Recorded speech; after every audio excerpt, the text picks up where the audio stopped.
saat ku bimbang, saat ku tertekan, dan tak ada seorang pun mau menolongku.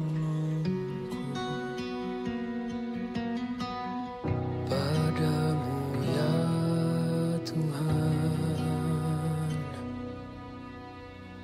mataku memandang, sebab pertolongan bagiku hanya darimu.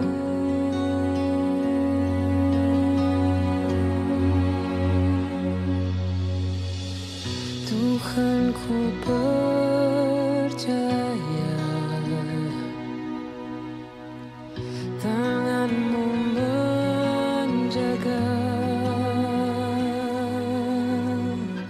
yang berharap kepadamu takkan Kau biarkan. Tuhan, ku percaya janji-Mu setia,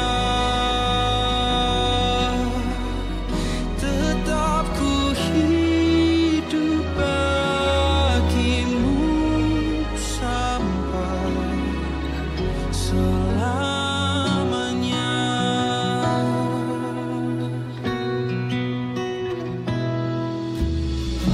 Di saat ku bimbang, saat ku tertekan, dan tak ada seorang pun mau menolongku.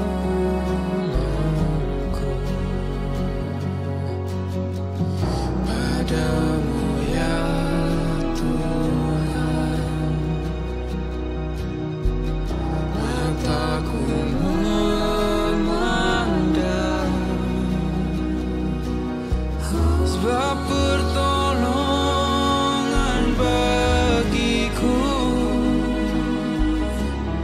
hanya darimu. Tuhan, ku percaya tangan-Mu menjaga, yang berharap kepadamu takkan Kau biarkan. Tuhan, ku percaya janji-Mu setia, tetap ku hidup bagimu sampai selamanya.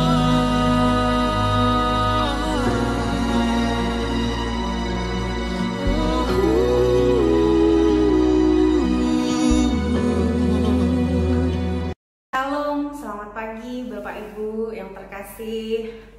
Kalau pagi-pagi begini biasanya kita makan sesuatu yang tidak terlalu berat gitu ya.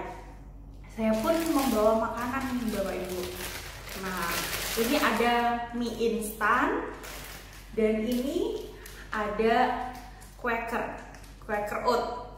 Biasanya makanan ini dikonsumsi ya bisa di pagi hari seringkalinya. Kenapa ini sangat digemari oleh orang-orang untuk dikonsumsi di pagi hari? Alasannya adalah biasanya orang-orang tuh ingin sesuatu yang instan lah gitu ya. Jadi nggak usah perlu repot-repot. Jadi kalau mau pergi kerja harus berangkat pagi, ya nggak usah repot-repot gitu ya, karena ada makanan yang instan yang nggak perlu dibuat dengan kurun waktu yang lama. Tapi Bapak Ibu Saudara, tanpa kita sadari, makanan instan pun ternyata nggak benar-benar instan loh. Contohnya ya, mie instan dan Quaker Oat ini, sekalipun mereka makanan instan, tapi untuk membuatnya kita perlu memanaskan air terlebih dahulu, kita perlu menunggu terlebih dahulu, kita perlu membuka bungkusnya, mencampur bumbunya, kita perlu menuangkan airnya, mencampur dengan Quaker Oat ini dan mengaduknya, baru kita bisa makan. Jadi ternyata makanan instan nggak benar-benar instan ya Bapak Ibu Saudara. Ternyata dalam hidup kita juga kita bisa memahami tidak ada yang instan di dalam kehidupan kita. Seperti juga apa yang dialami oleh bangsa Israel. Nah, kita bisa baca bersama-sama Bapak Ibu dan Saudara dari Keluaran pasal 13 ayat 21 sampai ayat yang ke-22. Saya akan bacakan untuk kita semua. Keluaran pasal 13 ayat 21 sampai ayat 22 yang berkata demikian. Tuhan berjalan di depan mereka pada siang hari dalam tiang awan untuk menuntun mereka di jalan, dan pada waktu malam dalam tiang api untuk menerangi mereka, sehingga mereka dapat berjalan siang dan malam. Dengan tidak beralih tiang awan itu tetap ada pada siang hari dan tiang api pada waktu malam di depan bangsa itu. Bapak Ibu, jika kita boleh mengingat kembali tentang perjalanan bangsa Israel yang mereka harus keluar ya dari bangsa Mesir, tentu kita juga bisa melihat perjalanan bangsa Israel bukanlah perjalanan yang instan. Justru kita bisa melihat ternyata Tuhan memberikan jalan yang harus dilalui bangsa Israel ini, jalannya harus berputar Bapak Ibu Saudara. Karena dikatakan di dalam ayat yang ke-17, kita bisa lihat di sana, Allah tidak menuntun mereka ke jalan ke negeri orang Filistin, walaupun jalan ini yang paling dekat. Mungkin kita bisa berkata, ngapain ya kok Tuhan ini kayak kurang kerjaan gitu, nyuruh bangsa Israel untuk berputar terlebih dahulu. Kenapa sih nggak langsung aja gitu ya? Sehingga dalam hidup kita seringkali juga kita mengalami pemikiran yang sama. Kenapa ya Tuhan suruh saya menunggu dalam waktu yang lama untuk mendapatkan sesuatu? Padahal ketika kita berdoa, bisa aja kan Tuhan langsung ngasih hari ini juga atau bahkan detik ini juga. Betul nggak Bapak Ibu Saudara?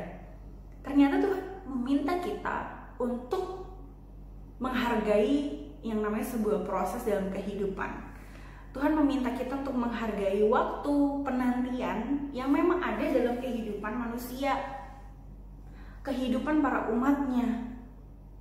Ternyata jika kita lihat kembali Bapak Ibu, orang Filistin ini ternyata bangsa yang suka sekali dengan yang namanya peperangan.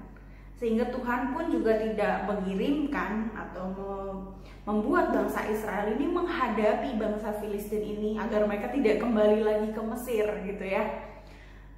Dari satu hal ini kita bisa melihat sebenarnya bahwa sekalipun bangsa Israel dibuat Tuhan untuk harus berputar terlebih dahulu melalui jalan yang lama, yang panjang, yang tidak cepat, ternyata ada maksud yang ingin Tuhan hadirkan di sana.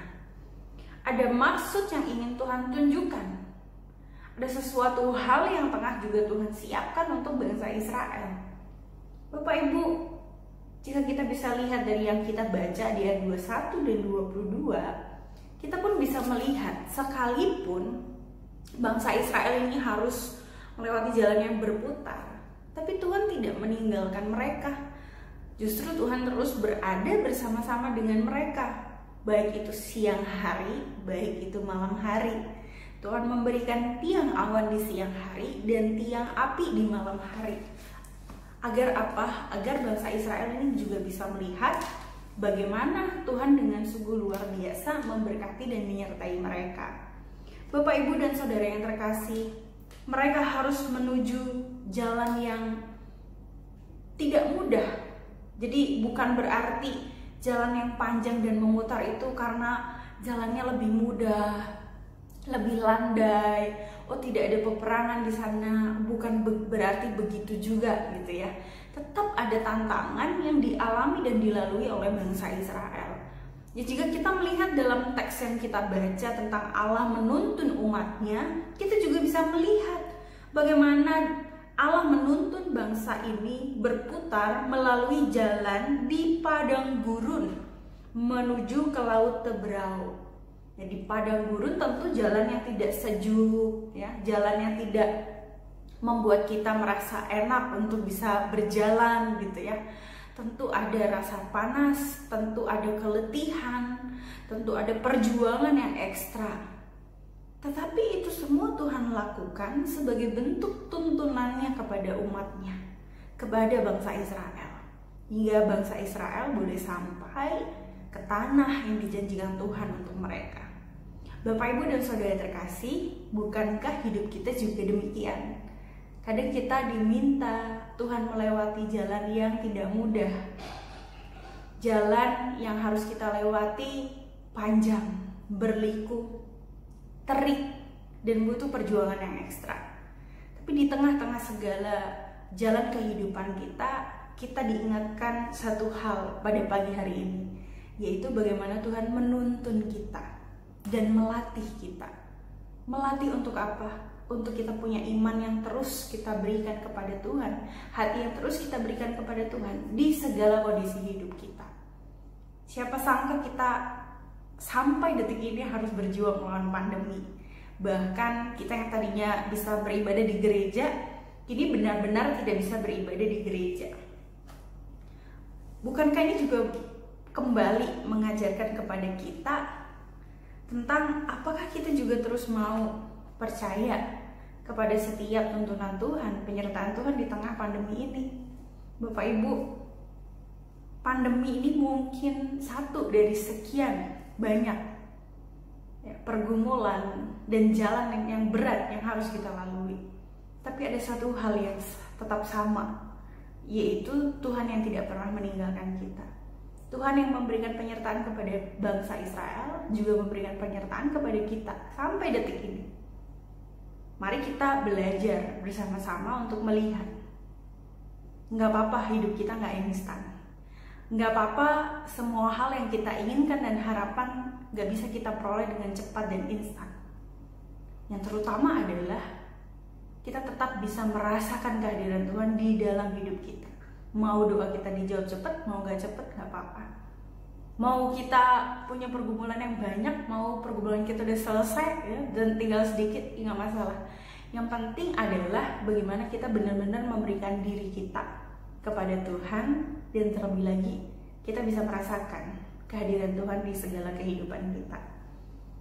Pagi ini mari bersama-sama kita sikapi kehidupan kita yang gak instan, yang berat, tapi kita tetap punya Tuhan yang tuntun kita. Amin. Tuhan berkati kita. Mari kita berdoa. Tuhan, terima kasih sekalipun hidup kami tidak instan, kami harus berjuang dengan ekstra, tapi Tuhan tidak pernah tinggalkan kami. Tuhan menuntun kami, menolong kami menghadapi segala pergumulan hidup kami. Bantu kami Tuhan untuk bisa terus merasakan kehadiran-Mu di dalam segala kondisi hidup kami. Kami mau terus memberikan hati dan diri kami untuk dapat dibentuk dan diproses oleh-Mu Tuhan. Kami tahu jalan yang tidak instan ini adalah jalan yang Tuhan siapkan untuk kami. Dan kami tahu jalan yang Tuhan siapkan untuk kami adalah jalan yang baik dan tentunya jalan yang terus membuat kami berproses tumbuh dewasa di dalam Tuhan. Berkati hari-hari kami ini Tuhan. Hari ini kami boleh menjalani kehidupan kami boleh bangun dengan nafas yang kami terima, kami boleh bangun dengan keadaan kami sampai pada detik ini, apapun kondisinya kami bersyukur karena kami tahu Tuhan terus berada kami. Berkati dan sertai kami Tuhan. Di dalam nama-Mu kami berdoa dan bersyukur. Haleluya. Amin.